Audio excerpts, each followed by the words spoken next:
Hello, all you hardcores out there. How are you doing? Big treat here for you.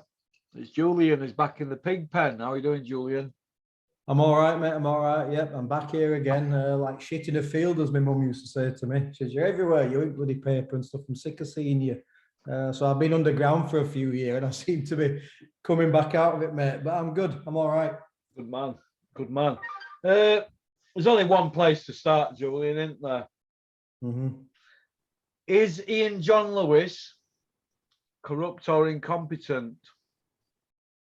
I think there's three A, B, or C. When I look at officiating like that, and by the way, I'm talking about them all. I'm talking about Victor Loughlin, Howard Foster, all three. And the referee, McDonnell. Yeah. So all three of them.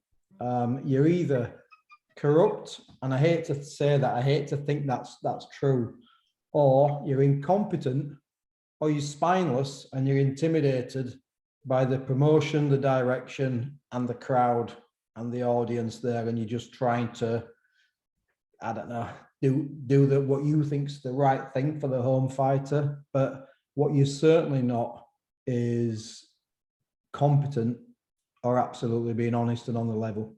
Yeah. What I would like to say, Russell, quickly as well, because I made a prediction last week, and I would like to apologise to Jack Catterall, Jamie Moore, and Nigel Travis. I didn't think Catterall could perform like that. Absolutely, hands up. Unlike other coaches, I'll always put my hands up. I'll say I got it right last week with Brook and Khan, and I got it massively wrong at the weekend. It was just an opinion. I broke it down, and I was massively surprised by Catterall's performance, and the tactics were absolutely brilliant. And I was also shocked by Taylor's performance and the tactics. So I just want to put it out there and say, sometimes we get it wrong, but the most important thing getting it wrong is just hold your hands up and say it was just an opinion, miles off. But yeah, but he got the decision, didn't he? Well, again, I was wrong. He might have got the decision, but he certainly didn't win the fight, did he? And what about me with 50 quid on Catterall? You must have been laughing when I backed him. It must be stinging you, but I don't know. I mean, I'm probably stinging me. I've lost my mind, don't I, for the last 3 days? I know. And Jack Catterall, bless him. I mean, it's just horrendous, isn't it? So that lad, the thing is, no matter what happens now, you can do whatever you want. You can promise him a shot at this or that or the other. But because Taylor's moving up, those belts are going to fragment. Now, Jack Catterall had two opportunities on Saturday night. He had an opportunity to become the undisputed champion of the world. Just like Lloyd Honeyghan did in 1986, he had that opportunity to go down in British boxing legend and dethrone an undisputed champion and cause a massive upset. And not only has that gone, but the opportunity for, like I said, the undisputed thing has just kind of gone. And the second part is how he bounces back from that now mentally and emotionally.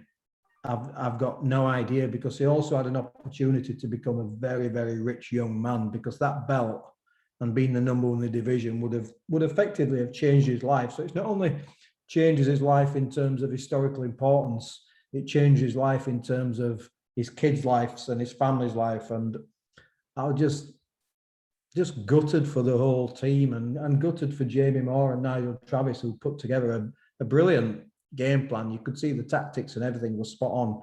And he was in shape, wasn't he, Catterall, wasn't he? Catterall was really, really good. He was inside the limit by quite a bit. And I thought it was brilliant for the first 7 or 8 rounds, and naturally kind of, tailed off. And that happens when you're boxing so fantastic, but round after round after round, eventually, you get tired, the focus goes, but still, I mean, if you break down the scoring, so I did a little bit of maths over the weekend, quite tragic, but I looked at the scorecards, and not the scorecards. I worked out how they'd had to have got to those points. So everybody obviously starts with 120 points, the assumption the fight goes the distance. So you take off a point of each of them for the point they had deducted, and then you have to take off another 2 points of Josh Taylor for the knockdown round. So that starts Josh Taylor on 117. So based on that assumption, Ian John Lewis had it 8-3-1. doing the maths, he had it 8-3-1 for Josh Taylor. And the other two judges had it 7-4-1 for Josh you mean he Taylor. had it 8-3 and 1 shared? I've done the maths. It's the only way. Oh, yeah, the only people were saying he had it 8-4, weren't they? He had it 8-3-1. The second judge had it 7-4-1. So he only gave Catterall 3 rounds, Ian John He Lewis. gave him three rounds, yeah. If you look at what the second judge had it, he gave him 4 rounds. He had it 7-4-1. And unbelievably, doing the maths, when you look at the judge who scored for Jack Catterall, he still had it 6-5-1 in Josh Taylor's. Howard Foster. Yeah, so the 2 point was the swing, what gave him a point advantage. So none of those 3 judges had Jack Catterall winning more than 5 rounds in that fight. Now, when I watched that fight, going 7-8 rounds into that fight, I was trying to give Taylor a round. I was struggling to basically give him a round. So when you look at the judging like that and you do the math, I've done the math earlier. It's an impossibility that they can have scored it any other way than 8-3-1, 7-4-1, and 6-5-1. It just, that's how the maths work out. So that, when you look at that, it's absolutely scandalous scorecards. And punch stats are not always the be all and end all. Have you seen the punch stats? Have you seen them? Exactly. So when punch stats are, didn't he? When punch stats are quite close, you tend to look at them and say, well, yeah, it's a gauge. It's not always the general rule. Like the Robin Reed one with Calzaghe, where they were like 1% or 1 punch difference in it. Exactly. Sometimes it's what you like, it's what you remember. But when it's 2-to-1 ratio, like Catterall and Josh Taylor was, then we have a real issue. And probably the saddest thing for me is when, the border control can't win here, but they're making announcements saying, we're going to speak to the judges, and ask them how they got to that fight. And all they'll do, just like they did with Terry O'Connor and all these other judges, all they will do is they'll speak to them, the referees will give their breakdown of what they saw on the night, and they'll say, well, that's fair enough. And it's not good enough, is it? It's just not good enough, and nothing's going to repair that. Not for this one, because I've never seen an outcry like this one before. Have you? I think what's happening, Russell, and I think it's people such as yourself and channels such as yourself, and people are getting not only tired of this incompetence and this these wrongdoings, but they're probably getting worried about the future of the sport, because you can only continue to do this for so long before people just go away in swathes and they just go to other sports. And you get the data studies yourself, Rico, you've looked at this in the past. And this now is, people aren't tuning into boxing. And when they are tuning in, they're either seeing a fight that's pretty average, like the Eubank fight, for example, or they're seeing an absolute out-and-out robbery. Now, that wasn't, the one thing that people always say is, oh, scoring subjective. Do me a favor, scoring subjective when you just mentioned the Robin Reed Calzaghe fight, because I've heard you say before that you thought Robin Reed edged that fight. Yeah. I thought Calzaghe edged it, but that's subjective, isn't it? That's just a debate. And I think I had it from memory, I had it by a point or something, and you probably had it very, very similar. But this fight, they took a point off Robin Reed in 8th round, didn't they? And it made a difference, didn't it? It made the difference on the cards, but this isn't subjective, is it? There's no element of subjectivity about this fight. The backhands, the left crosses, what Catterall was landing were solid. They were shaking him to his boots. And I didn't think Taylor did anything remarkable whatsoever. And I thought the game plan, and I'm not somebody who talks about this retrospectively. So when I broke down the fight last week for you, all the things I was saying, what Josh Taylor does so well, he just didn't do. And this was what Shane McGuigan was saying recently on a video clip I saw. Shane McGuigan was basically saying, I didn't recognize him. I'm heartbroken. That's a guy I had for 5 years and was doing all this, hands up in the pocket, letting both hands go. And we turned on Saturday night and I just saw a fighter that I just barely recognized. I didn't recognize anything at all about him. And what he was doing in the first 4 or 5 rounds, I got no idea at all. Everything was wrong. The shots. You think he'd forgotten what got him to where they were? I'll tell you what's happened, and I don't like to be critical of coaches, but I've also been critical of myself. You know, I've got things wrong in the past, Russell. I've talked about how many times have me and you been on here and I've talked about owning your losses, right? When I hear rubbish from Josh Taylor and Ben Davison saying, yeah, it was a late surge, I think we won the fight. When you talk rubbish, right, you're not doing yourself any favors. Now, Josh Taylor might believe he's won that fight. I know guys on the circuit who get beat 60-54 and every single week, and they would always say, I won. That's just how some people are. It's the job of the coach and it's the job of the people around you to be honest with you. Now, Ben Davison needs to sit down and say, listen, you lost that fight. I did the same with Sykes and Buckland the second time. That was a close fight. I said to Gary, I said, I think Buckland won the fight. I thought Terry Flanagan beat Gary. That's not me being disloyal. That's me being really honest and really open. Now, what Ben Davison's done, and I don't mind coming on here and saying this, it's not a criticism. Ben Davison has overcoached Josh Taylor. There's no doubt about that. He's overcoached him. Now, I know you're always really patient with me, Russell, and I'll explain what I mean by overcoached. Yeah, I'm listening to you. I've said for so long now, and you and I talk about boxing on here, and we talk about it offline as well, don't we? We discuss everything about it. And I've been coaching for a long, long time. I've made the mistake sometimes of overcoaching. Now, what I mean by overcoaching is fighters generally, it's about the fighter. It's a little bit less about the coach. Now, fighters generally are instinctive and they're intuitive and they're natural fighters and they have a great ring IQ. You have to let them do what they do. It's so important. You let them do what they do. And then you just add the little tweaks. So what Ben Davison's done is the classic example of a phrase that I use at work all the time, which is perfect is the enemy of good. He's been talking to Josh Taylor, who's a student and who wants to learn and who wants to develop.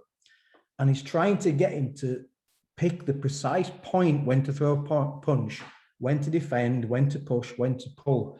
And you can see, because whenever I've heard Ben Davison talk, that when he did the MTK commentary, and whenever I listen to him in the corners, because I always listen to coaches in the corners and listen to the philosophy on coaching when they're doing the interviews, he's always talking about phasing, touch, pick the right moment.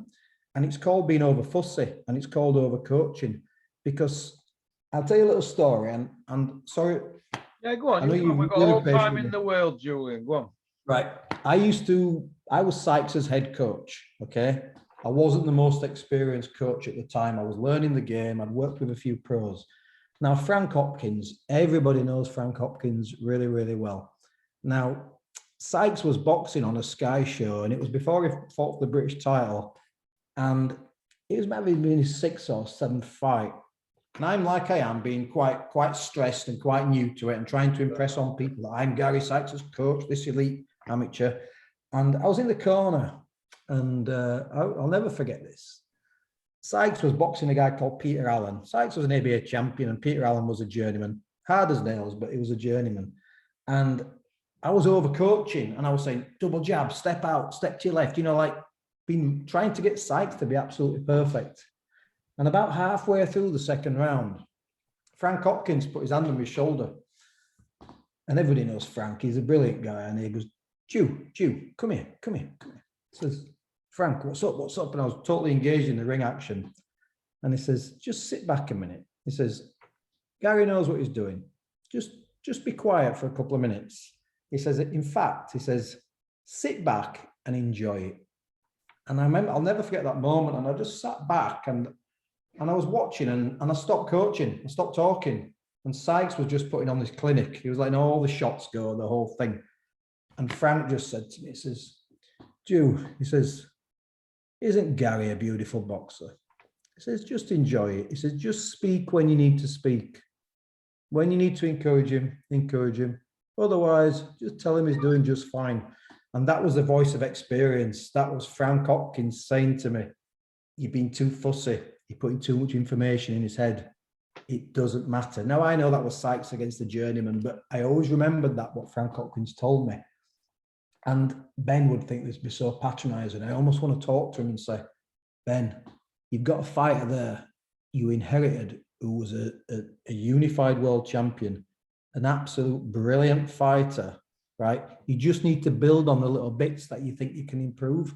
And what he's putting into Josh Taylor's head all the time is overcoaching. He's putting in perfection. He's putting doubts in there. He's telling him exactly what to do and when to do it. And what happens is you take away the fighter's instinct by doing that. And then the fighter's listening all the time for He's the an instinct fighter as well, isn't he, Taylor, isn't he? He's an instinctive fighter. And listen, everything I've said about Jack Catterall and the brilliant performance is true. I believe the Josh Taylor of the brilliant performance we've seen previously still would have been too much for him. I truly believe that. But Ben Davison has absolutely overcoached Josh Taylor. It's a little bit like they got the tactics wrong when Tyson Fury fought Wilder the first time. I said it at the time. I says he needs to push him back. You get inside a long arm puncher. You don't step away from a long arm puncher, otherwise you're at the end of the shots. And that was, Tyson had a bad decision that night. That's fine, but it was close. But it was a bad decision. But Ben Davison has absolutely overcoached Josh Taylor to the point, and I hate criticizing coaches, but I'm critical of myself. Right? Coaches get paid a lot of money. If you want to be on IFL every 2 minutes and tweeting and telling everybody how brilliant you are, you have to expect something back. You have to expect people giving you some feedback. And Ben Davison cost that fight, Josh Taylor. There was one thing I was screaming at the TV on Saturday night. When you're fighting a guy, two southpaws, and you're fighting somebody who's really shoulder pointed, what I call shoulder pointed, like Jack Catterall, he's almost stood sideways. Like some fighters stand at 45 degrees, some are a bit more square on, 60-30, some are 30-60. He's almost sideways. He's massively hard to nail with the backhand. Josh Taylor was constantly trying to nail him with the backhand, and Catterall was reading the jab, the second jab, the third jab, doing that little shoulder point, that little pivot, the little block, and he was catching or stepping away or stepping under every single Josh Taylor left hand. And as I was watching it, I'm thinking, throw the fucking right hook, throw the little feint with the left cross, throw the right hook to the chest, throw the right hook to the ribs, double the right hook to the head, throw the right hook. And there was a point in the second round, I think, or third round, Taylor landed a right hook. And I turned around to my son and Anna, and I says, fucking told you he's using the wrong hand. And all Davison was wanting him to do was to just look for that perfect moment. And I'm sorry, you might think when you said afterwards, he pushed when he shouldn't have pushed and he pulled when he didn't need to pull. You've put that in his head because you've overcoached him. You've got him thinking about boxing perfection. You've got him looking at the Prograis fight, thinking you can do so much better, instead of saying that was an absolute brilliant performance. Against an hard fighter. Against an unbeaten, hard world champion. Yeah. You boxed absolutely fantastic. And you've absolutely cost him the fight. There's little doubt about that. You've cost him the fight.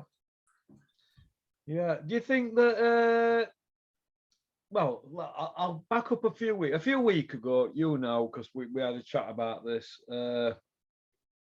Maxie Hughes gave a black eye and sort of set about him inspiring, didn't he? Josh Taylor. People in boxing industry know what went on.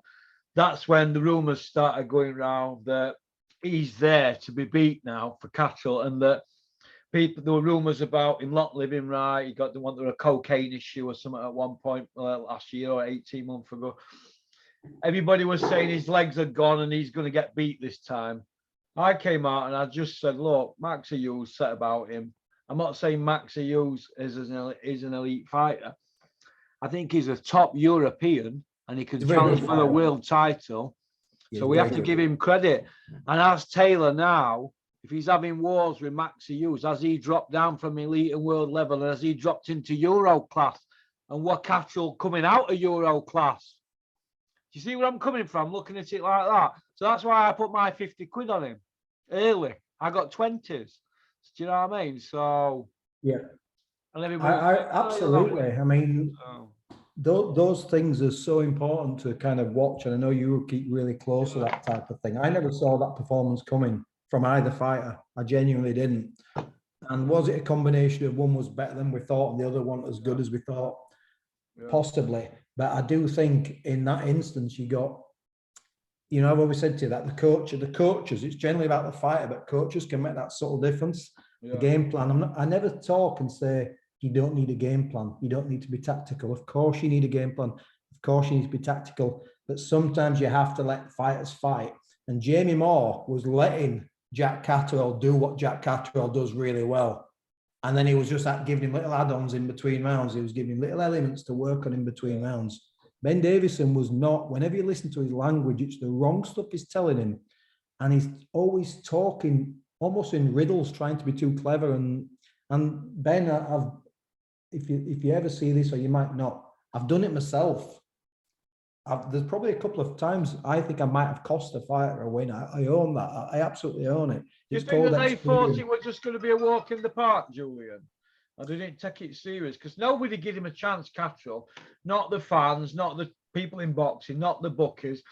Obviously, the people that had seen the sparring and, you know, the people that had heard the rumours and there was a whisper going around, we all know that he's going to be there to be beat. Him and Ben weren't supposed to be getting on in camp. They'd have their arguments. Maxie Hughes gave him a black eye and really roughed him up and set about him. Right. So do you feel that they just thought they were going to breeze through Catterall? I think they did, and the reason it's a little bit like it's a favourite fight I like to use, but you know, my hero Ray Leonard, Marvin Hagler in the first 3 or 4 rounds literally just took his time with Ray Leonard, didn't he? And he dropped those first 4 rounds because you could see with Hagler he was thinking, I'm going to catch you, Ray.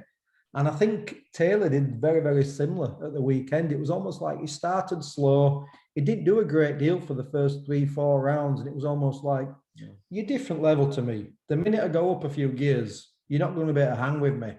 And I think there was an element of underestimating Catterall. And then you could see that with his body language and his performance. There wasn't a lot of urgency in the first half of that fight, was there? It was almost like nothing at all. But one of the favourite things I used to love about Josh Taylor was the block and the counter. He's so brilliant at, you know, getting the hands up and catching and throwing off the same hand. You know, he'd catch off the right, you know, he'd catch on the right hand and counter with the right hand. He'd catch on the left hand and counter with the straight left. He was absolutely brilliant at doing that. And I never once saw him do that. And it wasn't just because Catterall was so clever and he was southpaw, because Taylor's fought southpaws before, and also as a pro and an amateur. I'm just going to come to that. We've spoke about this before. Do you remember me saying to you that back in the day, and people could say, oh, Carl Zaghi would have beat him. Carl Zaghi should have fought Brian McGee back in the day, right? And his dad didn't want him going in with another southpaw. See where I'm coming from? So Billy Joe were never keen on fighting southpaws. Do you know what I mean? He didn't do so good against Ryder, did he?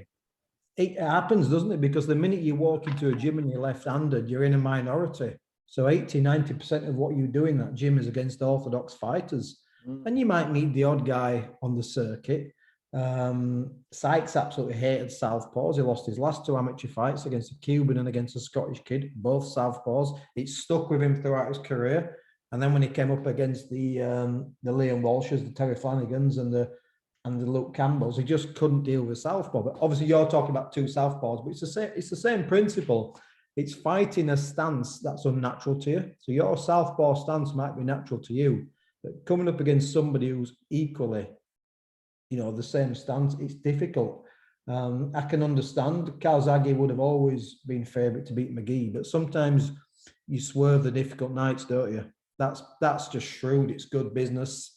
A little bit like, you know, Joshua was really trying to swerve Usyk, wasn't he? Because it was a fucking nightmare. I know Joshua wasn't the southpaw, but it was an absolute nightmare. So, yeah, but what you have to understand is Joshua's he's trained with 7 different trainers around Europe and America. We all agree on that. He tried to take step aside. We all agree on that, and plug got pulled. And now they're stalling, but they activated it October 8th. We're now March the 1st. And nothing, there's no date. They do not want that fight. They're hoping for a break in the chain. A break in the chain is what promoters call it, whereas Usyk might say, I'm sick of waiting for you, I'm going to have an interim fight. And then what could happen, it could all go in a different direction and the chain gets broke, doesn't it? That's what they're hoping for, because Eddie's backed into a corner with White and Joshua with Usyk. He was backed into a corner, wasn't he, by Bricktop. So Eddie's hoping for a break in the chain that can free them up to go a different way. That's the only way they're going to get away from Usyk, because the fans are not going to have it.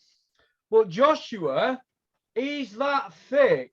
He thinks that we all think he wants to fight Usyk. Everybody can see he's a fucking coward. He's not, as you've just said, the breaking the chain's a good way of putting it. I haven't seen that many interviews with him, but he has been quiet. And apparently there's something online with him now, right now. I've not watched it. I've not bothered watching it. But you're right, because what they're doing is, right, if you're not waiting for that breaking the chain, I like it. If you're not waiting for that, you activate that and then you set a date as quickly as you can. You don't discuss step aside.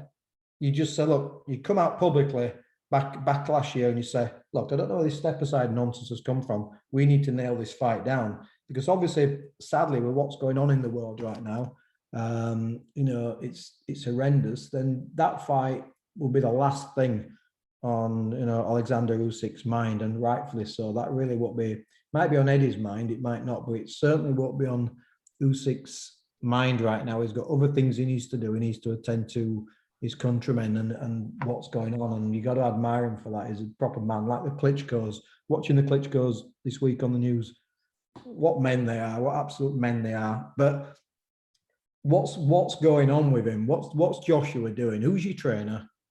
Who's your next fight? What are you waiting on?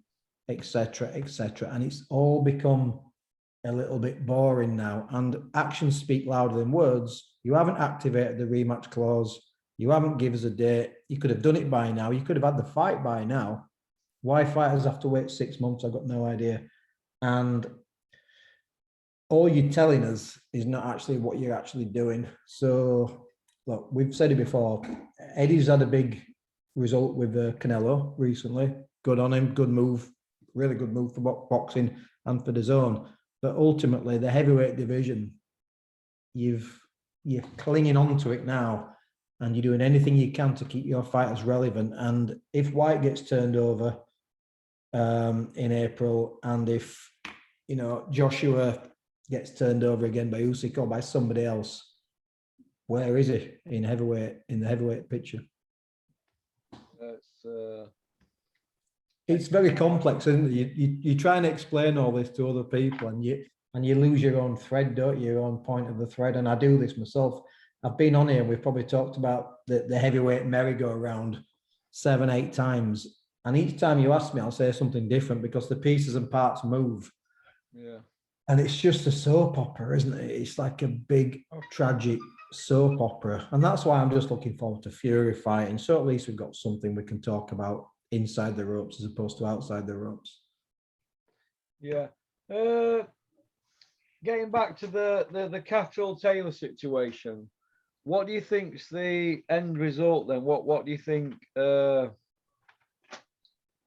would you like to see done?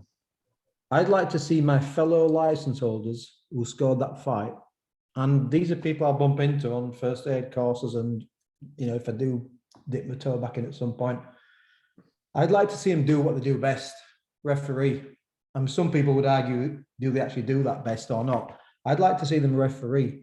It's that jack of all trades, master of none signature, isn't it? It's like when you get a guy in boxing who's a trainer, is a manager, is a promoter, is an assistant, is a cut man, is a conditioner. What's your specialist area? My specialist area was coaching. That's what I did. That was what I was best at.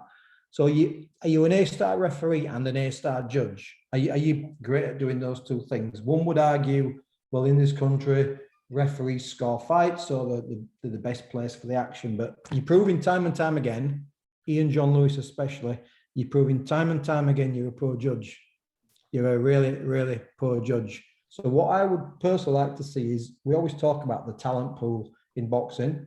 I always say, who's the next, from a coach's point of view, who's the next Ray Arcel? Who's the next Eddie Futch coming through? I want to know the great coaches. I do, and ASO's a great coach.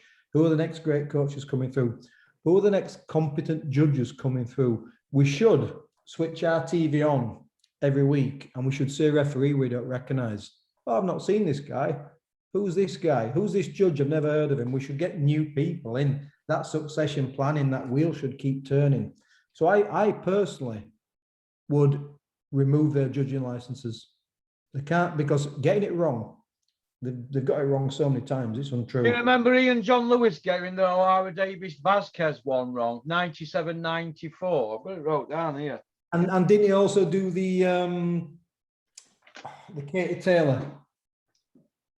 I think No, so. no, I'm the, not the sure. Terry Harper. Terry Harper Jonas, 96, 94. And there's been a few other ones that he's done. Him and Victor Laughlin. And they've been shockers. And Steve Gray's been in the most shockers this year. And now, obviously, Ian John Lewis. Howard Foster shouldn't get off scot-free because everybody had Catterall 4 or 5 rounds up, not 1 round. So he shouldn't get off light. I think I had him 5 rounds up. So as Yeah, the judge who had it 8. So Ian John Lewis had it 8-3-1. I had the same as you, Ian John Lewis, but I had it 8-3-1 for Jack Catterall. So you're getting it so wrong. You know, they might be fatigued. These guys might be doing this week in, week out, week in, week out. They might be absolutely fatigued. They might be holding down full-time jobs. They might have done 10 hours at work, drove 2 hours on the motorway, 3 hours on the motorway to go referee. I'm just thinking out loud here, by the way, Russell. They might be fatigued, they might be knackered, but what I also want to do is everybody needs educating in scoring a fight, because in my mind, I know how to score a fight. I've been asked this several times. I know how to score a fight, but now what I'm doing is I'm questioning, do I actually know how to score a fight? Are the judges being steered with a different criteria? You know, what kind of briefing do the judges get? How often do they refresh? How often do they get training? How often do they have to sit in a room and watch fights where they don't know the result, you know, an obscure fight, and all of them score it and compare the results? How often do they do this kind of training? I've got no idea. So they're either really bad at it, they're really fatigued. I'm not going to say corrupt. I'm not going to say that. I'll get in trouble if I say that. I'm not massively worried, by the way. I just don't like to think people are corrupt. So you're incompetent, you've got no backbone, as I've said, you're knackered, for whatever reason, right? These 2 fights we've just mentioned, Natasha Jonas, Terry Harper, and Josh Taylor. No one, O'Hara Davis, Vasquez, and Josh Taylor, Catterall. 3 fights there, and you were way off. So what's been the outcome of those fights? What we've just talked about. Well, appeals went in on every single one. Fell on deaf ears. We're waiting on Taylor Catterall one. O'Hara Davis stood in ring and said, "I didn't win this fight. He did." And I said, "Well done, O'Hara Davis, for that." Good for him. But he's been involved in a lot more, Ian John Lewis. He's the man who could stop an intercity train, 125 train. He'd stop it like that with both hands, like that. But ultimately, my point, Russell, is what has been the result of bad officiating? Fighters have been robbed world titles. Yeah. It doesn't get any bigger, does it? Listen, it's bad enough. It's bad enough when you're robbing 4 kids on 4 rounders because, you know, the home fighters sold up 200 tickets and the away fighter knows the script. That's bad enough, right? But they kind of know what goes on, and it's like, yeah, it is what it is. I've got 70 losses on my record. What's another loss been? 20 of those decisions should have gone my way. But what you're actually doing is a kid like Jack Catterall from day one, from the minute he walked into a boxing gym, his hopes and his dreams. But it's not just Jack Catterall's ambition to be a world champion you've taken away. I've been involved, as you know, in coaching and at a high level, and everybody puts their life on hold. Your kids put their life on hold. Your partners put their life on hold. Everybody sacrifices massive things. You haven't just cost Jack Catterall his moment. You've fucked up a lot of people there with your horrendous scoring, and getting over this really takes some doing. And all those people who have not sacrificed for 6 months or 12 months, these people have been sacrificed for 20 years. Over 20 years of their life as amateur boxers, as parents, as partners, as sisters, brothers, mothers, fathers. You have absolutely just fucking wrecked a lot of people's dreams there. And I think this is why I would take the licenses off them. And I'll have to say this to the face if I bump into them on the circuit. It's unforgivable what you've done. Because if you, Russell, if you have a chat to these guys and you look them in the eye, you say, you know what you've done. I've said this to a referee I won't mention who once did it to a 4-round novice kid I had, horrible decision, and he gave him a draw. And I said, you know what you've done. And he said to me, oh, you know how it goes, Julian, you know what the game is. He just said that to me. You just fucking robbed an 18-year-old kid making his debut. You know what you've just done. I won't go into the specifics. It stinks. And they know what they did.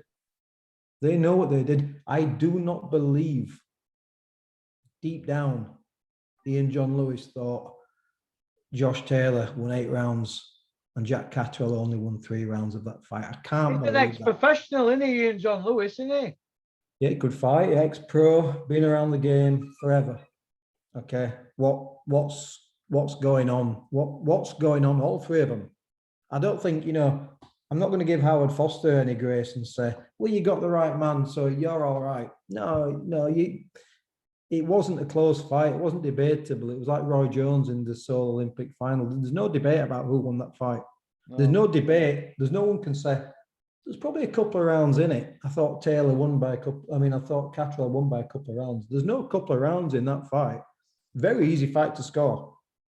Very, very easy, clean rounds to score. The rounds that were debatable were the rounds dropped as well, didn't he? Exactly. It was hurt. It was really hurt. He was disorientated. The rounds that Taylor won, I think there was 3 of them were quite clear, and he won them on pressure. The rounds that Catterall won, he really won them massively. Crisp work, expert defense, accurate punches, solid punches. I didn't think it was a hard fight to score. I'll debate 2 rounds maximum. I might watch back and go, well, but the other 10 of those 12 rounds were very, very easy rounds to score. Yeah, I just wonder if we're going to be in this position in another month talking about another fight like we were the Jacobs one and Ryder, and people will say, yeah, but John Ryder's been robbed before. Well, that'll make it right. Doesn't make it right, does it? No, we'll be in this position again. If you just indulge me one more for 1 minute, Russell, this story. Right, when I was an amateur coach, it was a bit emotional actually. When I don't mind opening up on this one. I took a young kid called Jason Ogden. He was 11-year-old. I took him to Kendal, and he boxed on an away show. And Keith Tate actually said to me, "Be careful down there, Jules, that they give a few bad decisions out on those shows." And Jason Ogden was 11, from a tough background. He didn't have much, just a young kid. And I took him and a couple of the lads on bill. And Jason boxed unbelievable, to the point that, when you get a really polite home crowd and they're applauding moves like defensive moves and counter punches, I could hear. And after each round, I kept saying, just keep doing what you're doing, Jason. Absolutely brilliant. And you know what's coming. It was when it was 20 points for a round and less than that for the loser of a round. So they gave it before the fight, before the announcement. You get a sense something's going wrong. A bit like when the Seoul Olympics and Roy Jones and the judges were fucking laughing and the officials were laughing. There was a couple of conversations in Kendal. I was watching and Jason says, "What's up, Jules?" And I went, so I leant forward in Jason's ear, and God bless him. And I said, "Jace, you might not get this." And he said, "What do you mean, Jules?" Because I've won. I says, "Just be ready. You've won for me. You might not get this." And they gave it to the other kid, 11-year-old kid, on a split decision. It was the first and only time I went fucking nuts in the amateurs, and I jumped out the ring. I got Jason with another lad, another fighter who was on the bill holder. I said, "Just take him away." And I kicked off with the officials ringside, and people were booing, the home crowd were booing the decision. And I went up to this judge, straight up to him, because, "You fucking cheating cunt." I says, "I want to see your scorecard." And I was a bit embarrassed, actually. And the judge said to me, "Hang on, don't you fucking dare speak to me like that." And he showed me his scorecard. And he had it 60 points to 54 for Jason. He had it so commanding that he gave him each round by 2 points, the old amateur scoring. And I went up to the other 2, and people just ushering me away, and they pushed me away, and they just said, you fill that complaints form out, fill it out." And the judge who gave it says, "I don't know what they're watching, mate." He says, "That was horrendous." He goes, "I don't know what they're watching. You'll have to put a complaint in." Needless to say, I didn't bother. And I had to explain to an 11-year-old boy why he'd been robbed. His highs, he was absolutely gutted. And there's another point to this. He was absolutely gutted. And I'm not trying to get the violin out, but it was robbed beyond belief. If fighters lose, I'll tell them they've lost. It was a disgusting, disgusting decision. And they'll rob kids. They'll rob children. They'll rob professionals. They'll rob anybody. They don't care. And the sad part of that was I found out years after when I'd stopped coaching amateurs that Jason got stabbed and killed. He was a lovely kid. He was 17-year-old. He got knife crime, and God took away another kind of innocent lad. I'm not trying to depress your viewers. What I'm saying is, at the weekend when I saw Catterall, and you could see his face, and it took me back to Jason Ogden. There's a lovely lad from Huddersfield, a young kid, 17-year-old, died, and it took me back to Jason Ogden. And with that conversation I had to have with him, and I was thinking about Jamie Moore, because it's quite an emotional thing for people who's in the gym all the time, and it's quite an emotional thing. They were all down, weren't they? You could see Jamie Moore. It was awful. Nigel Travis, bless him, he was just ranting, and Jamie Moore was devastated. And I thought, I took myself back to Jamie Moore and Nigel Travis, and I took myself back to Jason Ogden, and I thought, what do you say to that fighter? What can the coach say to that fighter to make it better? Now, Jason Ogden's was just a 1.5 minute rounds, 3-2s, whatever, schoolboy bout. This was the undisputed championship of the world. But the point is, you can't console the fighter, and these people will fucking rob fighters at every level across the country, every level of boxing. Fighters are getting shafted week in, week out, and it's a disease in boxing.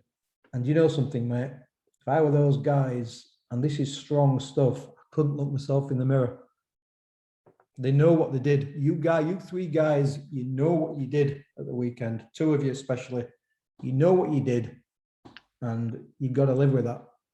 I think McDonnell has to take his share of blame as well, referee, because he was on Catterall's case all night, wasn't he? All the time. Yeah, look, it was a bit dirty. There was a bit of this going on, a bit of that going on. But Taylor were getting away with murder, with shouldering in head and lot, wasn't he? When the head was going in the foot. Yeah, everything was going in. They were both giving it. But yeah, it was definitely on the away fighters' back all night.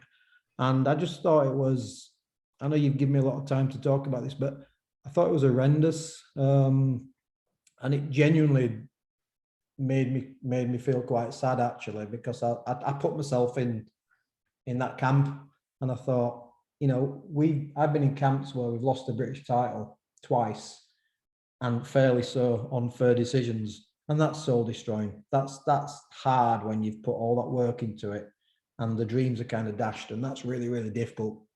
But for the fighters go home and they're on their own at some point, and it's bloody awful, mate. And I hope Catterall's got a massive resolve and massive mental strength to come back, because the one thing's for sure, he's going to be something of a cult hero now. Is Jack Catterall. He's going to be a people's champion.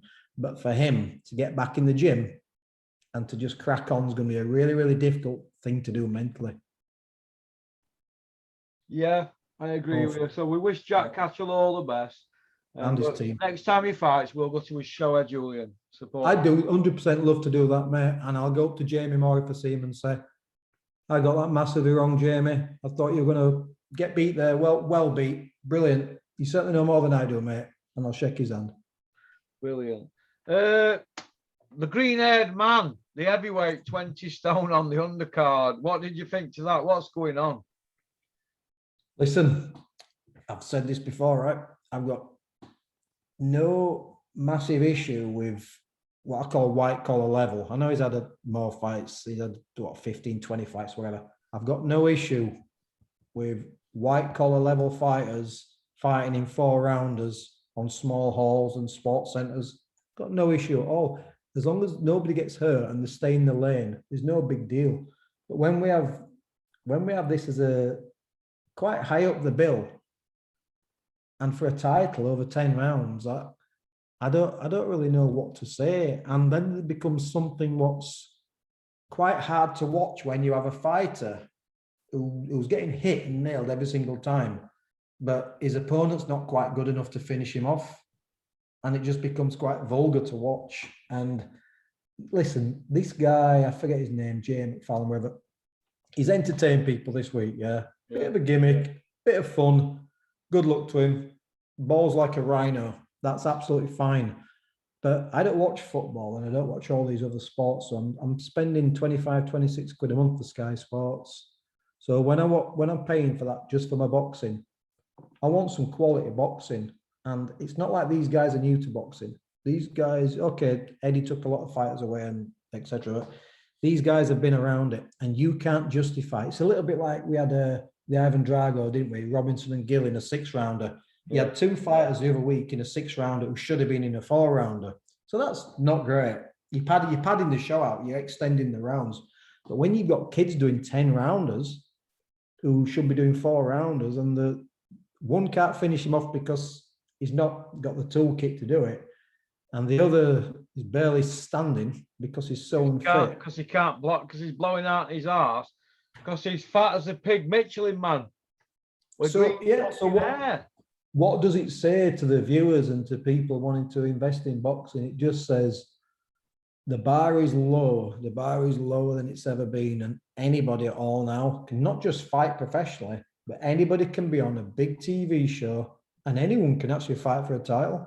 I mean, what was it, 71 years since we had a heavyweight title fight for the Scottish heavyweight title. Let's just hope it's another 71 years, eh? So is it 71 years since anybody fought for a Scottish heavyweight title? Well, how come them two got chance? One's 4-0, one's got green hair and he's 20 stone. I mean, I don't know what's worse, the fact that he's got green hair, he's 20 stone, or the fact he's 5.5 stone overweight. I mean, look, I'm laughing because it's quite funny, because you said it. I remember when you said it a few months ago, and I was fucking howling watching it, when you said, we were talking about Ebony Bridges, and you talk about, it's like 2 women fighting outside Wetherspoons, and I just says, we were laughing, we goes, is this where we're at now, right? We've got a boxer in fishnet tights fighting on a big TV bill, and now we've got a guy with, let's be polite, with breasts and green hair, fighting for titles on a TV bill. It's listen, those guys are tough guys. I won't say it to the fucking faces, but ultimately, right, it's not good enough. So where's that gone wrong? The broadcaster shouldn't be broadcasting that. The boxing board of control shouldn't be sanctioning fights for 10 rounds with guys who are in that condition. So trainers shouldn't be putting them in those title fights if they're not conditioned for 10 rounds. So everybody's to blame. Absolutely everybody's to blame. And the thing there is, we had such an injustice with the main event, but we still remember that as well, don't we? So we're remembering that weekend's boxing for all the wrong reasons. There's no, if there was anything good on that bill, my mind, I can't remember, because we've had a voyeuristic fight, and then we've had an injustice, which was just absolutely horrendous. It's just, we talked over the weekend, didn't we? And you're just quite open, and people say, oh, all you do, you two, is you're down on boxing. We love boxing, mate. We love boxing, and boxing continues to try to put you off it all the time. How great would that have been had, Jack Catterall won at the weekend, and McFarlane, if he'd have won with green hair, it'd be, well, yeah, it'd be just brilliant, mate. Wouldn't it? It'd be just hilarious, but in a 4-rounder, not in a 10-rounder. Let me ask you this then, Julian. Obviously, we're not going to talk about the other 9 fights because they were non-entities. It was a bit like looking at a full Dennis show, Dennis Hobson, non-entities. Mick Wales' debut show with Josh, that were poor. Mark Bateson's show at weekend, shocking. But I'm starting to look now. Mark Bateson had 1 fight on there that he thought could save the show, the headline act, 2 undefeated kids for an area belt. Mick Wales put Josh on to carry the show, but against a poor kid. But I promoters now wanting to put 1 fight on, thinking they can put complete garbage on underneath. Or how can I put that? Because that might sound harsh. Novices, kids 1-0 and not against, similar guys all the way. Is this because cupboards are bare? That's what I'm trying to say. I think definitely the cupboards are bare. Those shows you mentioned, they don't have a lot of options. The one thing I will say, I've known Mark a long time. Mark's a friend. At least when you go to those shows at Ellen Road, first of all, it's a brilliant venue, right? Yeah. Second of all, you get comedians, you get dinners, you get a whole event, so it becomes like a night out. Okay, the boxing in some ways is secondary. And what Mark's always done is he has had some really good fighters on his bills over the years that we've seen go on to win world titles. So Josh Warrington, Sykes once boxed on there. He's had some good talent on there. So at least you're getting that package. But these others, you're just in empty arenas with no atmosphere, and all you're getting is the boxing. Yeah. But to your point, when I'm looking at all these records across all these shows, it's almost like boxing needs a premiership division or something. Now people might say that's just absolute nonsense. Sky though, at weekend, their undercard after Taylor Cattrall, their undercard is just like everybody else's round here. It's no different, is it? Apart from they had Taylor Cattrall on, everybody else didn't have that Taylor Cattrall on, but they're all the shows are the same, aren't they? More or less same level. Well, do you see Dana White? Dana White, when he puts on his events at the UFC, even the prelims are good fighters. Those guys have got winning records. They're coming through different organizations from Bellator, from wherever. And he signs really, really good talent as Dana White. So you're seeing a good quality of prelim. Never mind the main 5 or 6 cards. Now, Dana White wouldn't put someone in who's 0-30, would he? He just he couldn't sell it. He couldn't sell it. You know, if someone was 0-30, Dana White couldn't sell that. Oh no, they won't fall for that, would they? Over there, would they? They don't. No, the UFC fans wouldn't fall for it, and they wouldn't fall for people avoiding each other either. That's why you get the likes of McGregor and Dustin Poirier and those guys. They fight each other 2 or 3 times. Even back in the day, you know, the big fighters, the Rampage Jacksons, these guys are fighting each other all the time because the best fight the best, and the best contenders fight the best, and you're under no illusion who's the best fighters and who are the top contenders. But this now, I don't know how many pros we've got in Britain, but I would personally have a cleanup. Rico mentioned grading fighters. I thought there was something. What you mean, like these guys who are like Norton, or people who've had like 50 losses on trot? Even Josh Wales just fought had 50 losses on trot, and he's 100 losses altogether. Josh should have would have buried him. He went points for him, a 4-rounder. Josh is better than that. He shouldn't be going out retiring on a fight like that. He should be going out on his shield, defending his IBO international belt, or a belt, or going and challenging somebody. Do you know what I mean? I don't get that, and it winds me up. And I think it's a missed opportunity. And you know, when you're a boxer, if you go in with somebody and you only fight in twice a year, well, it's going to be another 6 months before you can put that right, isn't it? You've got to fight quality. You've got to fight quality and develop as you're coming up the rankings. But there are 2 reasons, and I don't mean Josh because Josh was a British champion and a good fighter, one of the best in Britain. So forget Josh for the time being. But there are 2 reasons these guys are fighting this kind of opposition. You know, the ones we're talking about where he's 0-10, 0-20, 0-30. They're either fighting them because it's just arranged and it's easy and it's just everybody's happy and they're selling a load of tickets, or because they're not that good and these are the only kids that can beat. Maybe they're just not that good that they're, you know, you're seeing fighters at the moment who are 15-0, 16-0, and then getting turned over the first time they fight somebody who's live. So I think it's a combination of so many things, but it's a real tired, old, you know, thing. Listen, there's always been journeymen around. In America, they call them trail horses, don't they? They generally have a bit more effort. But at the moment, it'd be interesting to look at BoxRec and all the active British fighters and divide them up somehow, because it's not good enough. And, you know, you don't get Man United every week, do you? Playing, you know, the Sunday league teams, you know, you just don't get that every week. There's been no competition whatsoever. But in boxing, we're not only happy for unbeaten kids to be fighting absolute, just, well, I won't say it, kids who they shouldn't be fighting. We're happy for that, but we're happy to put these on the big shows now. And I think that's the big difference, Russell.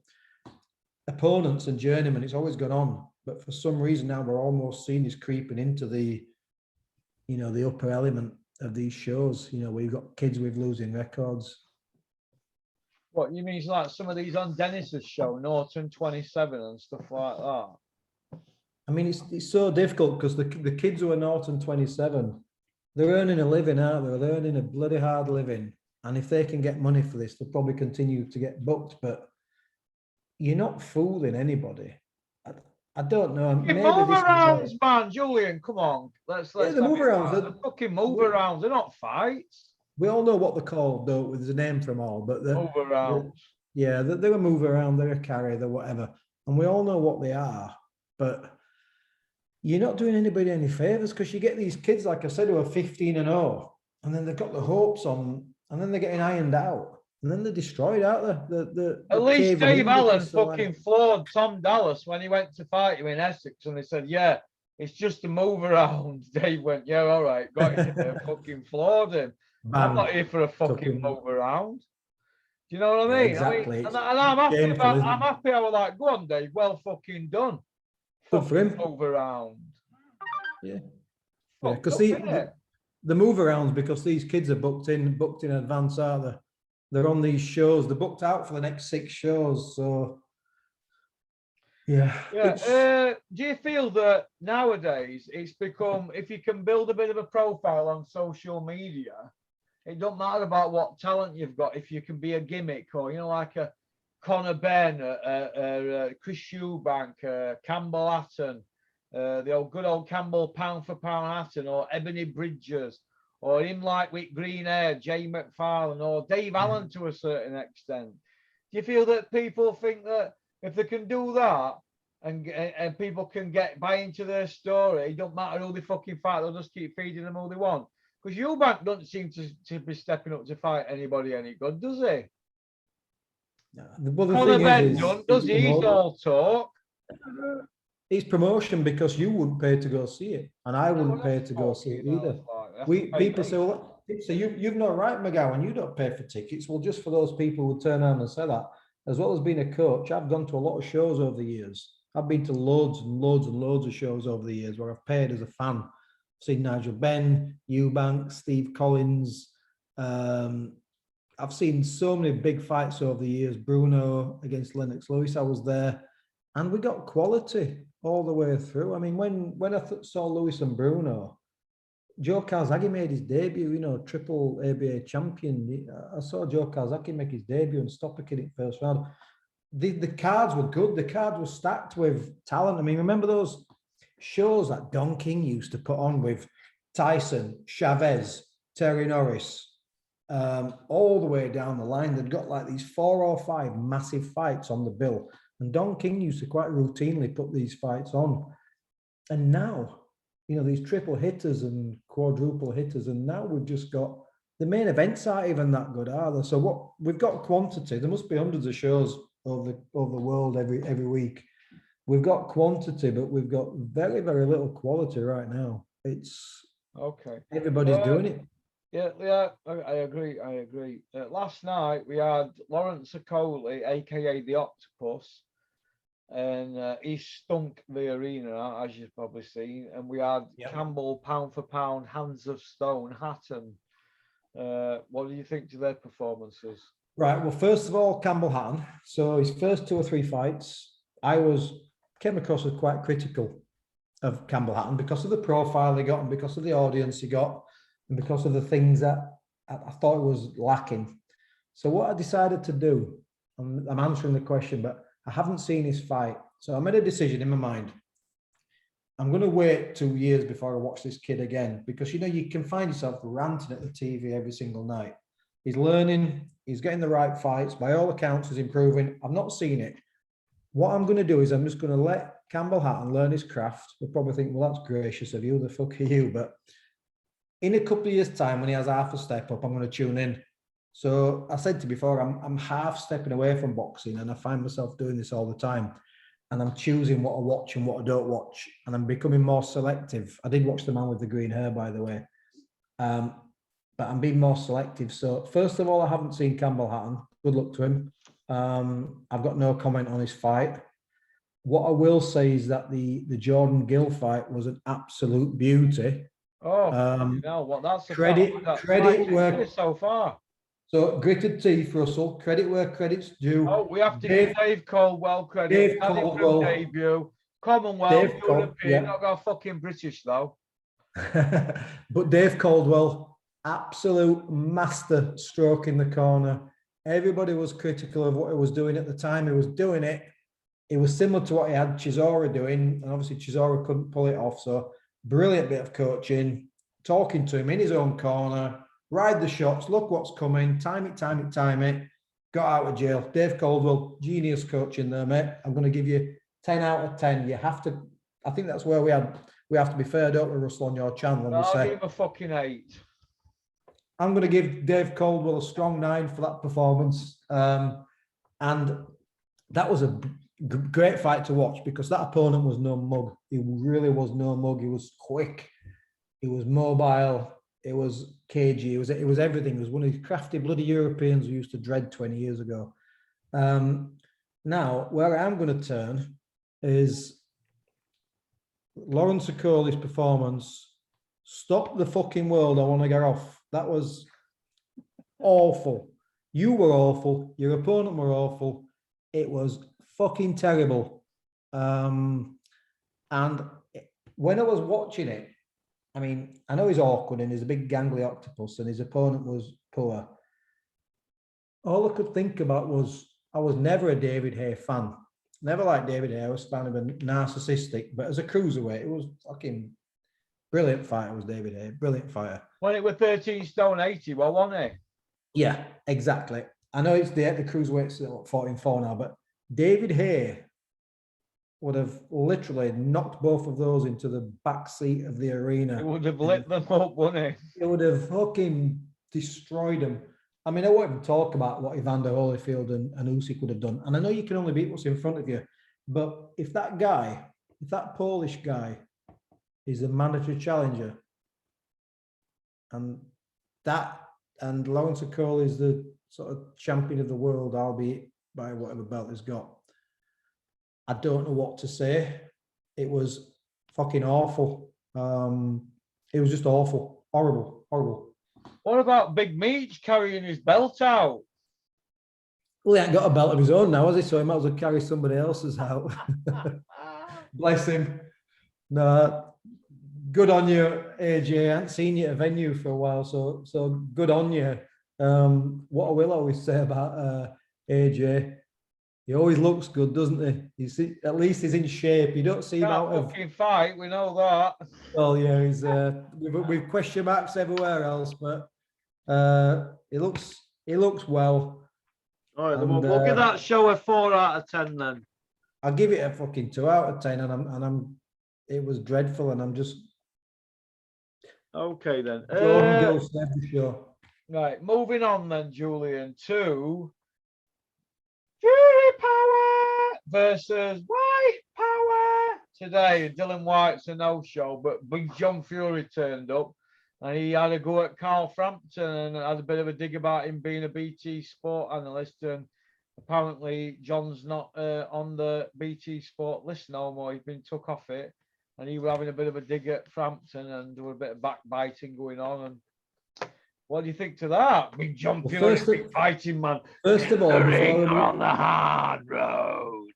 Before I move on to John Fury, in terms of Dillian White not turning up, I thought that was quite predictable. But for me, I didn't watch it. I've been working today, so I've not seen the press conference. I've had a couple of things sent on to me, links and stuff. I might watch a bit tonight, I might not. But for me, I'm not interested in the press conferences. I said this to be all. I switch off to a lot of this stuff because I can't do it. At least we're just going to have one person talking shit, aren't we? Not two people talking shit. So as far as I'm concerned, they could do no press conferences and just get weighed in and then turn up for the main event, and I'll tune in and I'll be happy. So I thought it was refreshing that he didn't turn up. I don't know what his contractual obligations are, but clearly he'll have had legal advice to say you don't have to turn up. So good for Dillian White. I'm sure Tyson Fury carried it himself because he's as entertaining as it comes. Now then, I did get sent the clip of John Fury against Carl Frampton. Now look, people fall out in boxing, but first of all, everybody is entitled to their opinion, right? When Carl Frampton has an opinion, it's an informed opinion. There's a former 2 world weight champion, and the Jackal in his day was a phenomenal fighter. Okay, he knows boxing. He stood his ground, didn't he? He didn't back down. He just stood in front of him, didn't he? John Fury can be a good pundit at times, but listen, what I didn't like about that was, first of all, if you're going to have a little conversation with somebody, do you need to do it when you're with, first of all, when the cameras are there, when everybody's filming? There's a way of doing it. If people, I've had fallouts with people in And all his boxing. mates stay with him, didn't he, as well? Yeah. A guy who's 5'5" being stood over, irrespective of age, by a guy who's 6'4" and 20 stone against a guy who's probably around about 10 stone right now and 5'5". It's not a nice visual to see. It looks purely just like bullying. I'm not suggesting that's what it was. I'm saying what the visual looks like. Now, if John Fury's upset with Carl Frampton, I'm sure these guys have worked together and know each other. He could have just sent him a little inbox and said, have you got 5 minutes? Have that conversation. Have a conversation with him and just, but you know what? What are you going to say? I don't like your opinion. You're not entitled to opinion, because where Carl Frampton's coming from, disclaimer, I think Tommy Fury had beaten Jake Paul. That's irrelevant. Where Carl Frampton's coming from is, he says, what, he's a bloody joker and he's a boxer and that beat out Tommy, ranting with John Fury. Carl Frampton, where it was coming from, is Tommy Fury's a fucking novice. He's a young novice. He had 10 amateur fights. And he's classed as a novice. And then he's had 6 knockover jobs in the pros, or however many fights he's had. It's not like Carl Frampton has turned around and said, I think Jake Paul will beat, I think he'll beat Usyk. I think he'll beat so-and-so. He's not turned, what has he done? A cardinal sin. He's turned around and said, I think he'll beat Tommy Fury, who's an absolute novice. So first of all, Carl Frampton's prediction wasn't that this hard to believe. I think Fury would beat him, but 60-40 fight. And second of all, he's entitled to his opinion. And third of all, don't do it when the cameras are there, John. And the other thing I wanted to tell you about is regarding this, because John's had his day today. He'll love these fight weeks leading up to the next few months, next 7 weeks. I've sent you a picture, Julian. Have a look at it on your phone. All right, okay. It's a big John, and he's him and Tyson are going to Ukraine if Brits go over there. Well, Brits are already in Estonia now. They're making their way there, aren't they? So we might have Klitschko's, Usyk, and Big John and Tyson on the front line. Is that like a PR stunt from them? Like the 7 million to charity and all the other fucking carry-ons. You know what? They can't help the sense, can they? It's one of those, right? Because you got to be careful what you say, but none of us want to think about the unthinkable right now, right? And it is unthinkable, but it's not impossible. There's a lot going on right now, and this could have massive ramifications for the rest of the world. And I'm sure if that day ever comes, and you know what day I'm talking about, you'll have your views on what you might have to do.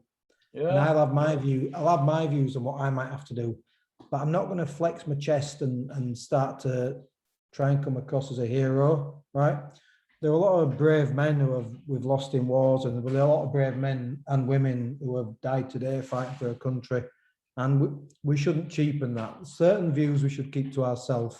Certain views we should be respectful of. And you would hope, right or wrong, that when that call comes for any of us, we'd make the right decision. I find it distasteful, the whole thing. I don't like John Fury running around Ukraine with John Rambo headband on and an AK-47.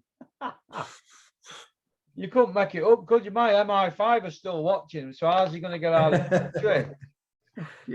I do like John Fury. I think he's brilliant to listen to, but there's just, like I said, there's just some things you don't need to say. You don't need to declare war on the Russians. The world's horrible right now. Just, What do you think to Ebony Bridges? She came out and she went on Twitter and said, who should I support as a soccer fan in the UK? And they all went Leeds. So that's how she ended up a Leeds fan. But now it's like she's saying she's always been Leeds from day one. But everybody in the boxing industry knows that Eddie Hearn said to her, look, you need to piggyback on back of Josh Warrington because he's got a big following with Leeds and I can put you on undercards. Everybody knows that. Matchmakers have told me and all sorts. So why is she peddling this rubbish on social media that she's always supported Leeds and she'd seen old footage from back in the day, you know, Leeds United when they were in the pomp, and all this blah blah blah. Do you think she needs to get over herself? The fact that she's had a gift.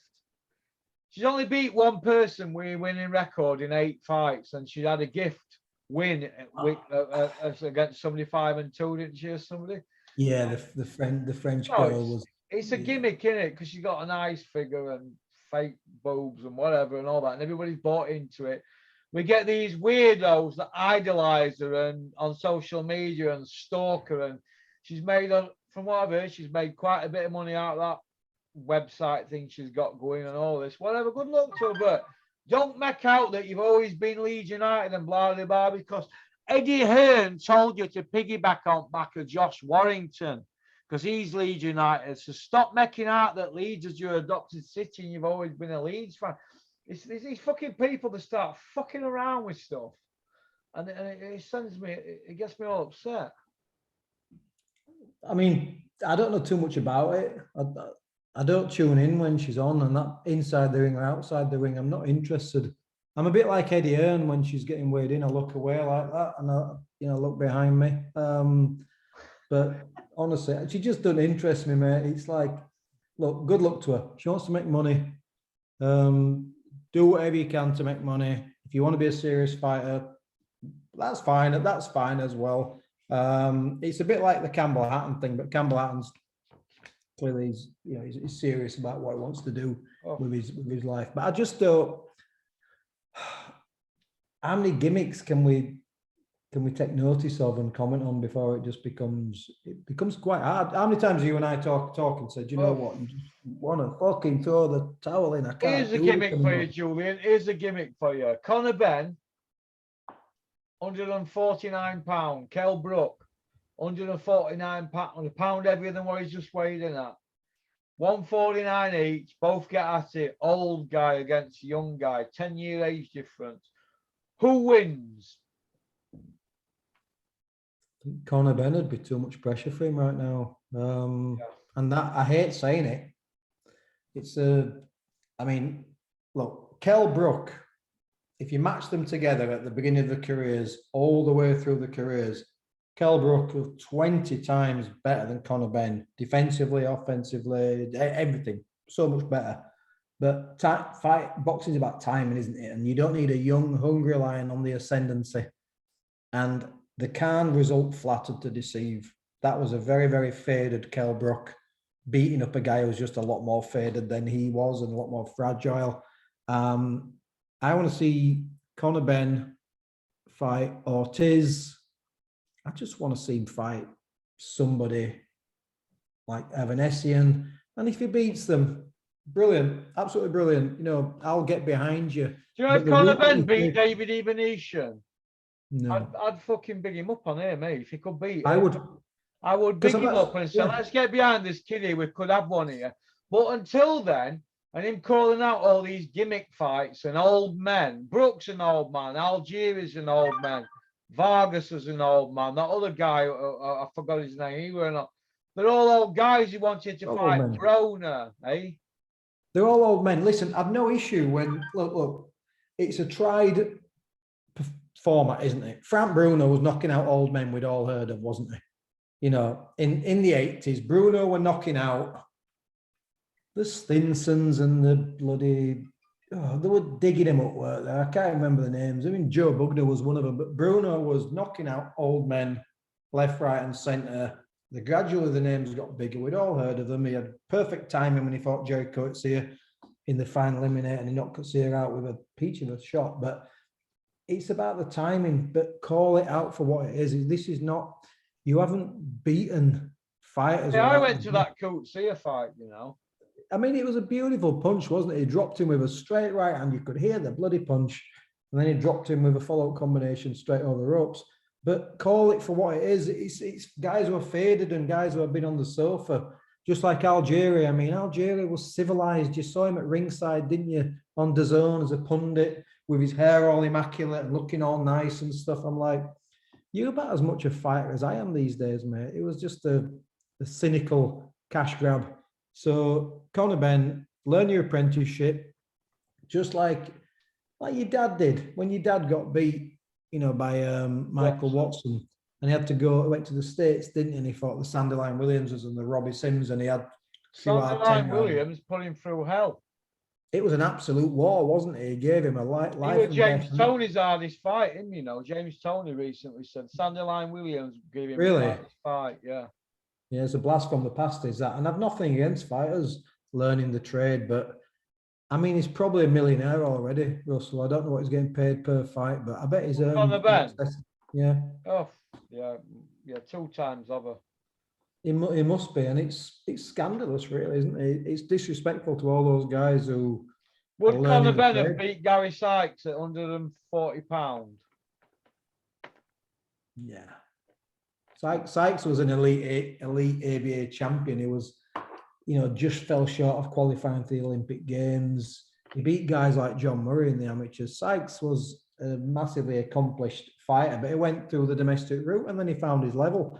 We don't know if Conor Benn's world class, do we? Because he hasn't gone through the domestic route and he hasn't dominated domestically. Does he beat Michael McKinson? No, I think he beats Jenkins. Conor Benn would take Jenkins out. I've got no doubt about that. It's about timing, but he wouldn't beat McKinson. He wouldn't know what to do with him. It'd just be Chris Conger.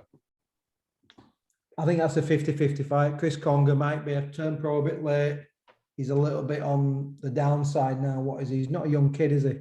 That's a 50-50 fight. What about Evanesian? No, not yet. What about Josh Kelly? 50-50. Josh Kelly won't have any issues. Why didn't he take that fight then? Because he wanted it like 2 years ago. He was screaming for it, wasn't he?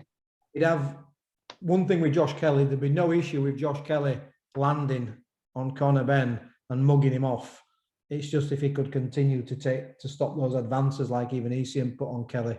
But those are 50-50 fights. But to listen to him talk, he's way beyond that level now, and he's all about fighting the top tier fighters. And he can't be one of the top 10 fighters in the world, Conor Benn, right now. He can't be.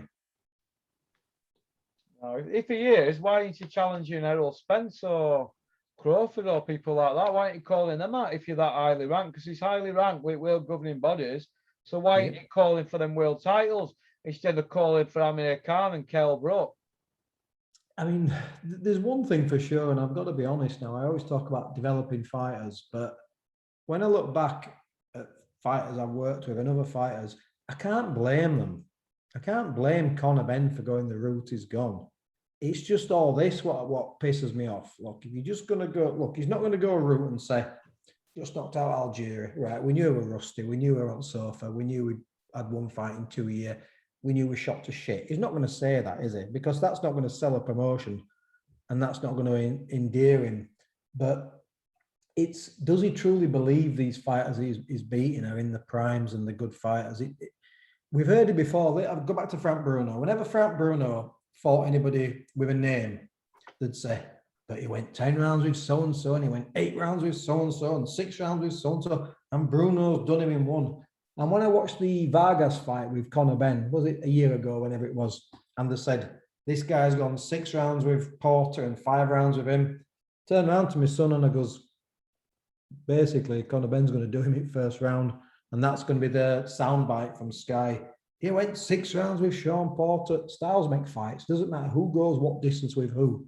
Doesn't work. When Conor Benn beats a live world-ranked fighter, and I use the word live, I'm sure you'll give him credit, and I'll give him credit. And there's one thing we know about Conor Benn. No matter if he's your cup of tea or not, he's massively improved. You can see he's improved. You know, the life and death he had where he was climbing off the floor. He's massively improved and he's getting better and better. So we don't actually know how good he's going to be. But I just want to see him go a traditional route. That's just my wish. Okay. Well, listen, thanks for coming on, Julian. Always. It's a pleasure having you on. We've had a good hour and a bit. Yep. Hour and a half. So we've accomplished a lot today. Thanks for giving your opinion on the Catterall Taylor situation. I know it's difficult with you for you being a license holder, and you probably might get into trouble for coming on here because people have been warned off coming on here who've got licenses. You know that, don't you? So I hope you don't get into trouble. But if they do, I've got a lawyer that'll help you, and it'll be free of charge. So she's on standby. She's called Celia. Right, and she will help you because she don't like the border control. I mean, I've been on your show about 10 times now, and I've not had one call yet. And I'm always basing it on the fact that nobody can pull you for saying something that's either True, inflammatory, or it's unlawful, or whatever. Everything I say is either my opinion, what I think, or factual. Or factual. And I like to think I'm quite factual with most things and evidence most things that I talk about. Even though I got the prediction wrong last week, I still evidenced it with what I thought was right. And if the board can call me up, I think, to be fair, I haven't been on the circuit for a few months, but I think what's more likely, Russell, is I won't officially get called up. I'll either get ignored the next course I go on, or the next time I'm at an event, or I'll just get someone saying a few snide things. But ultimately, I'll debate anything with anybody. And I genuinely will. If people disagree with me, you know what, I might be wrong. I might be so wrong, but I'm all right with that. As long as you can justify why you think I'm wrong and you'll have a debate about it. So anybody who's got a license holder right now, want to pull me up on anything, you all got my details. The central area's got all my details. They're welcome to call me up. Okay. Brilliant. All right. Well, listen.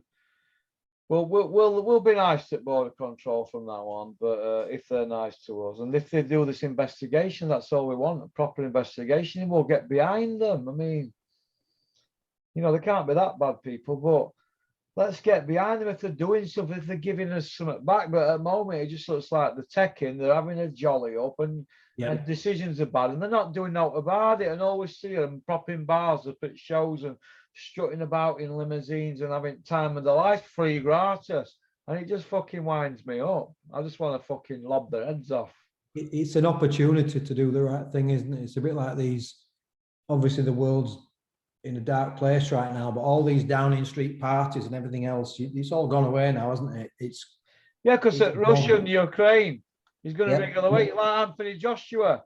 They're not mentioning fight now, they're just letting it filter away now. Yeah, because Boris Johnson's going to have his Winston Churchill moment and unite everybody together, and people love him again, and they'll forget he's a corrupt, lying bastard.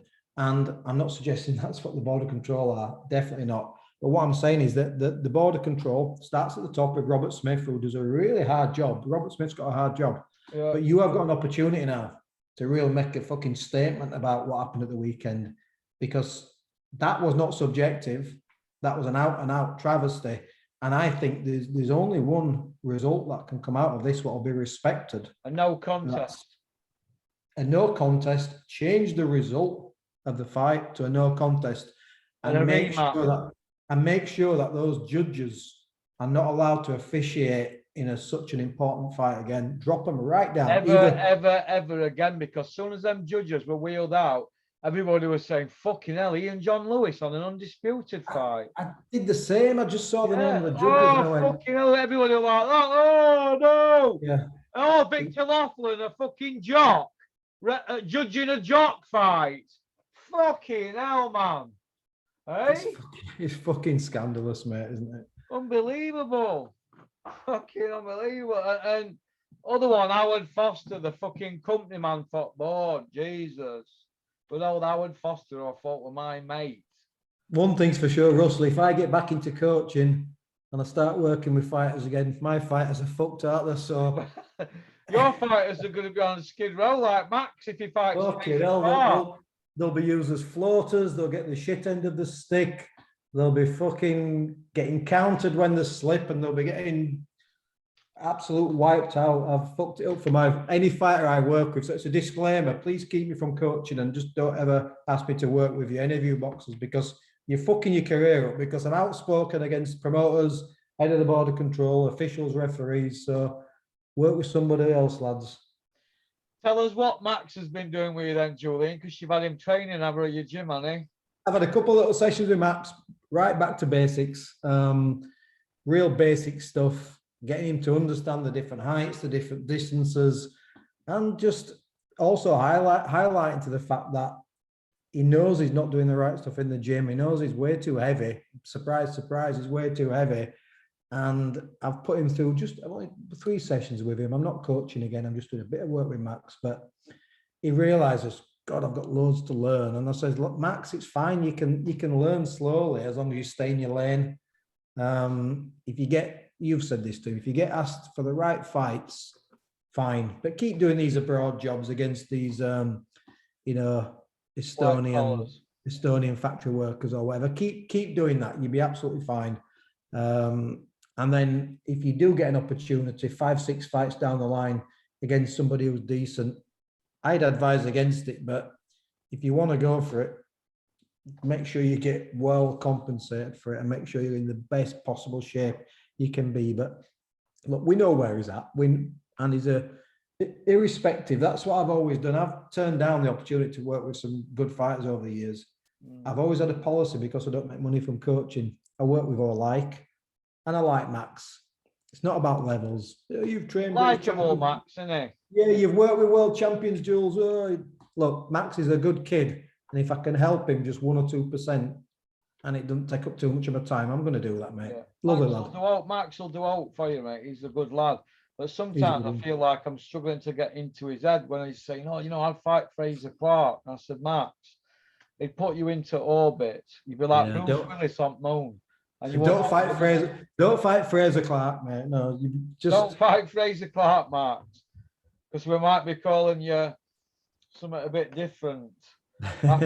We might be saying, look at Max, he sounds like a nutcase now. It might scramble your brains, Max. Exactly, but he's a good guy, he's a good friend, and he's a good dad. And yeah, he's a good dad, he's a good kid, he's loyal.